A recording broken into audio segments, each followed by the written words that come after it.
आज इस पवित्र रविवार की सुबह हम आपके चरणों में कृजी हृदय लेकर आते हैं। धन्यवाद प्रभु, क्योंकि आपने हमें एक नई सुबह दी, एक नया दिन दिया और सबसे बढ़कर आपको आराधना करने का एक और अवसर दिया। यह दिन आपका है और हम इस दिन को आपके नाम से आरंभ करते हैं। पिता परमेश्वर, जैसे ही सूरज ने अपनी रोशनी बिखेरी, वैसे ही आप हमारे जीवन में अपने सत्य और प्रेम का प्रकाश फैलाए। हमारे मन को हर अंधकार से, हर नकारात्मक विचार से, हर बोझ से मुक्त कीजिए, ताकि हम इस रविवार की सुबह पूरी स्वतंत्रता और आनंद के साथ आपको खोज सकें। हे प्रभु यीशु, आज का दिन हमकी याद दिलाता है उस पुनरुत्थान की, उस विजय की, उस जीवन की जो आपने हमें दी। आप मृत्यु पर जय पाने वाले प्रभु हैं, इसलिए आज हम डर के साथ नहीं बल्कि आशा और विश्वास के साथ आपके सामने खड़े हैं। पिता, इस सुबह हम अपने हृदय को शांत करते हैं। सप्ताह भर की दौड़ भाग, चिंताएं, संघर्ष और थकान, सब कुछ हम आपके चरणों में रखते हैं। हमें आज विश्राम दीजिए, न केवल शरीर का बल्कि आत्मा का विश्राम। हमें आपकी उपस्थिति में ठहरना सिखाए। हे स्वर्गीय पिता, हम इस रविवार की सुबह अपने परिवारों को आपके हाथों में सौंपते हैं। हमारे घरों में शांति बनाए रखिए, पति पत्नी के बीच प्रेम, माता पिता और बच्चों के बीच समझ और पूरे परिवार में आपकी उपस्थिति बनी रहे। पिता परमेश्वर, हम उन सभी कलीसियाओं और सभाओं के लिए प्रार्थना करते हैं जो आज आपके नाम में इकट्ठा होंगी। जो पास्टर, सेवक और अगुवे आज आपका वचन सुनाने वाले हैं, उन्हें पवित्र आत्मा से भर दीजिए। उनके शब्दों में सामर्थ हो, सच्चाई हो और जीवन देने की शक्ति हो। हे प्रभु, जो लोग आज किसी कारण से कहीं नहीं जा पा रहे, बीमारी, कमजोरी, दूरी या परिस्थिति के कारण, आप उनके पास स्वयं पहुंचिए। उन्हें यह अनुभव कराए कि आराधना किसी स्थान तक सीमित नहीं बल्कि एक हृदय की अवस्था है। आज हम अपने पापों को आपके सामने स्वीकार करते हैं। बीते सप्ताह में जो भी गलत हुआ, शब्दों में, विचारों में, व्यवहार में, हमें क्षमा कीजिए। अपने अनुग्रह से हमें धो दीजिए, ताकि हम शुद्ध मन से इस रविवार को मना सकें। हे प्रभु यीशु, हमें आज यह सिखाए कि रविवार केवल एक दिन नहीं बल्कि एक स्मरण है कि हमारा जीवन आपका है। हमें सिखाए कि जैसे आज हम आपको समय देते हैं, वैसे ही हर दिन आपको प्राथमिकता दें। पिता परमेश्वर, हम उन लोगों के लिए प्रार्थना करते हैं जो आज दुख में हैं, जिनके घरों में शोक है, जिनके दिलों में खालीपन है। आप उनके आंसुओं को पोंछिए, उन्हें अपनी सांत्वना दीजिए जो संसार नहीं दे सकता। हे प्रभु, जो लोग आर्थिक कठिनाई, कर्ज या बेरोजगारी से जूझ रहे हैं, आज के इस पवित्र दिन उन्हें आशा दीजिए। उन्हें यह विश्वास दीजिए कि आप उनके प्रबंधकर्ता है और सही समय पर मार्ग खोलेंगे। पिता, जो बीमार हैं, जो शारीरिक या मानसिक पीड़ा में हैं, इस रविवार की सुबह उन पर अपनी चंगाई का हाथ बढ़ाए। आपकी सामर्थ आज भी वही है। आप आज भी चंगा करने वाले परमेश्वर हैं। हे स्वर्गीय पिता, हम अपने देश और समाज के लिए भी प्रार्थना करते हैं। जहां विभाजन है वहां एकता लाए, जहां हिंसा है वहां शांति लाए, जहां अंधकार है वहां अपना प्रकाश फैलाए। पिता परमेश्वर, हमें सच्चे आराधक बनाए, जो केवल होंठों से नहीं बल्कि आत्मा और सच्चाई से आपकी आराधना करें। हमारी आराधना आपको प्रसन्न करे, न कि केवल लोगों को। हे प्रभु, आज के दिन हमें यह सिखाए कि हम केवल सुनने वाले नहीं बल्कि पालन करने वाले भी बने। आपका वचन हमारे भीतर फल लाए, धैर्य, प्रेम, नम्रता और विश्वास का फल। पिता, हम अपने आने वाले सप्ताह को भी आपके हाथों में सौंपते हैं। जो योजनाएं हैं, जो निर्णय हैं, जो चुनौतियां हैं, सब पर आप आगे चलिए। जहां हम कमजोर हैं, वहां आप सामर्थ बनिए। हे प्रभु यीशु, हमें ऐसा जीवन जिए कि जब रविवार समाप्त हो तब भी आपकी उपस्थिति हमारे साथ बनी रहे। हमारा जीवन सोमवार से शनिवार तक भी आपकी महिमा करता रहे। आज हम आपके चरणों में इस प्रश्न को लेकर आते हैं, विश्राम दिन किसे कहते हैं? यह प्रश्न केवल जान का नहीं बल्कि जीवन की दिशा का है। इसलिए प्रभु, जब हम इस विषय पर मन करते हैं तो हमें केवल समझ ही नहीं बल्कि अनुभव भी दीजिए। हमारे मन को शांत कीजिए, हमारे हृदय को खोलिए और हमें अपने सत्य में ले चलिए। पिता परमेश्वर, हम जानते हैं कि विश्राम दिन कोई साधारण दिन नहीं है। यह वह दिन है जिसे आपने स्वयं अलग ठहराया, पवित्र किया और आशीष दी। आपकी वाणी कहती है कि आपने सृष्टि के कार्य को पूरा करने के बाद विश्राम किया।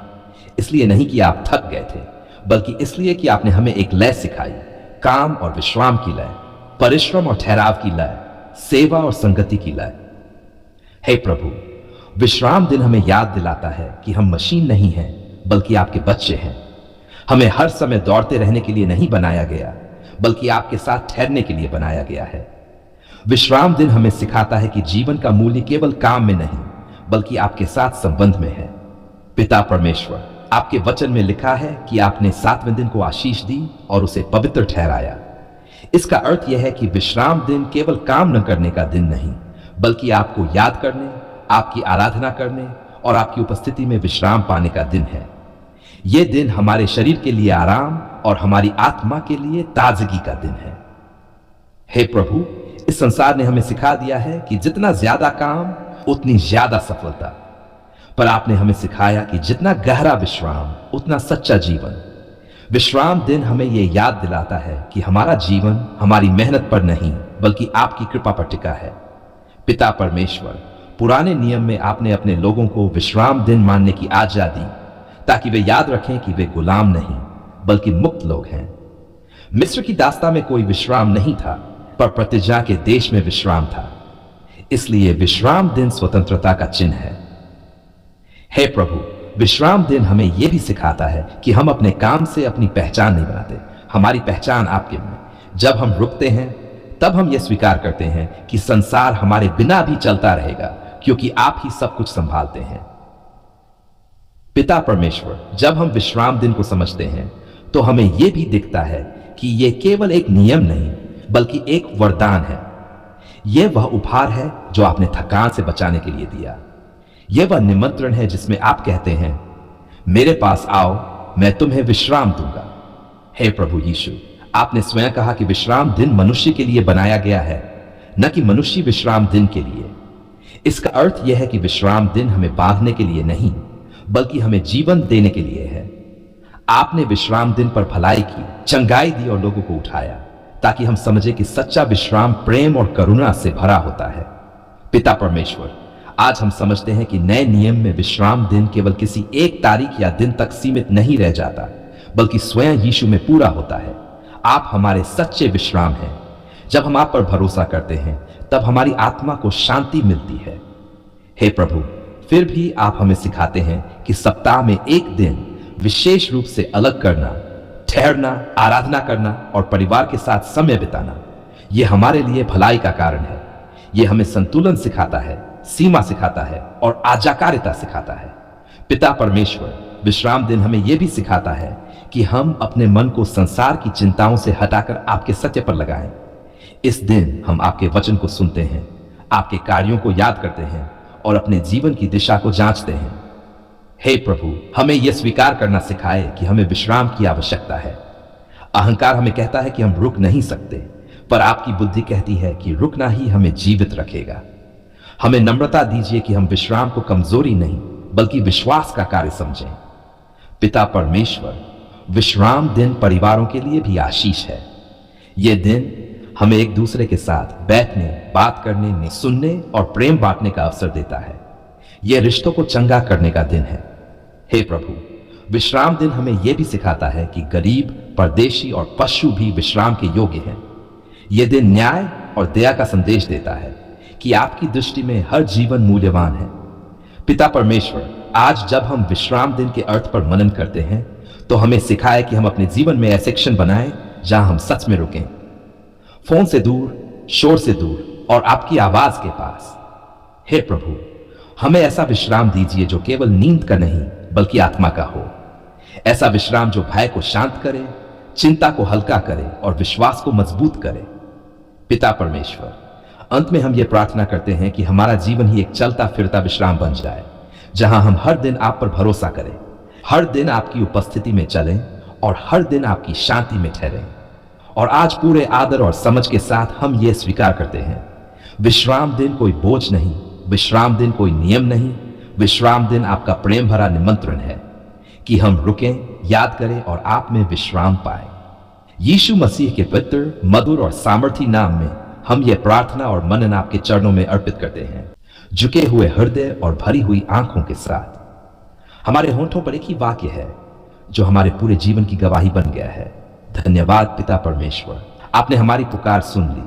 पिता, यह धन्यवाद केवल आज का नहीं है, यह उन सभी दिनों का है जब हमने आपको पुकारा, जब हमारी आवाज कांप रही थी, जब हमारे शब्द टूट रहे थे, जब हमारे भीतर से सिर्फ आह निकल रही थी, तब भी आपने सुना। आपने हमें यह महसूस कराया कि हम अकेले नहीं हैं, कि हमारी पुकार खाली आसमान में नहीं गई, बल्कि आपके हृदय तक पहुंची। हे प्रभु, धन्यवाद कि आपने हमें नजरअंदाज नहीं किया। संसार ने शायद हमारी बातों को हल्का समझा, पर आपने हमारे दर्द को गंभीरता से लिया।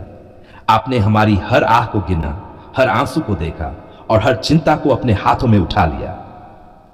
पिता परमेश्वर, हम धन्यवाद करते हैं उन उत्तरों के लिए जो हमें साफ दिखाई दिए, और उन उत्तरों के लिए भी जो अभी प्रक्रिया में है। हम धन्यवाद करते हैं उस काम के लिए जो आपने के पीछे किया, जहां हमारी आंखें नहीं देख पाई, पर आपकी सामर्थ लगातार कार्य करती रही। हे प्रभु, धन्यवाद कि आपने हमें टूटने नहीं दिया। जब परिस्थितियां भारी थी, तब आपने हमें भीतर से मजबूत किया। जब हम चल नहीं पा रहे थे, तब आपने हमें उठाकर आगे बढ़ाया। आपने हमें यह सिखाया कि हमारी कमजोरी में आपकी सामर्थ्य सिद्ध होती है। पिता, हम धन्यवाद करते हैं कि आपने हमें धैर्य सिखाया। आपने हमें इंतजार में भरोसा करना सिखाया। आपने हमें यह समझ दी कि हर देरी अस्वीकार नहीं होती और हर मौन अनुपस्थित नहीं होता। आपने हमें प्रतीक्षा में भी अपनी उपस्थिति का अनुभव कराया। हे स्वर्गीय पिता, कि आपने हमारे घरों को संभाला। जब हम बाहर थे, आपने भीतर रक्षा की। जब हम सोए थे, आपने जाकर पहरा दिया। जब हमें पता भी नहीं था कि खतरा पास है, तब भी आपने हमें सुरक्षित रखा। पिता परमेश्वर, हम अपने परिवारों के लिए धन्यवाद करते हैं, उनके जीवन के लिए, उनके स्वास्थ्य के लिए और उनके साथ बिताए हर उस क्षण के लिए जो आपने हमें दिया। जिन रिश्तों में दरार थी, आपने उन्हें जोड़ा। जहां संवाद टूट गया था, वहां आपने समझ पैदा की। हे प्रभु, धन्यवाद कि हमारी आर्थिक जरूरतों का भी ध्यान रखा। जब हमें रास्ता नहीं दिख रहा था, तब आपने प्रबंध किया। आपने हमें सिखाया कि हम अपनी कमी पर नहीं, बल्कि आपकी पूर्ति पर दृष्टि रखें। पिता, हम धन्यवाद करते हैं उन बीमारियों के लिए जिनसे आपने हमें चंगा किया, और उन बीमारियों के लिए भी जिनमें आपने हमें अकेला नहीं छोड़ा। आपने हमें सिखाया कि आप केवल चंगा करने वाले ही नहीं, बल्कि साथ चलने वाले परमेश्वर भी हैं। हे प्रभु, धन्यवाद कि आपने हमें अपने वचन से संभाला।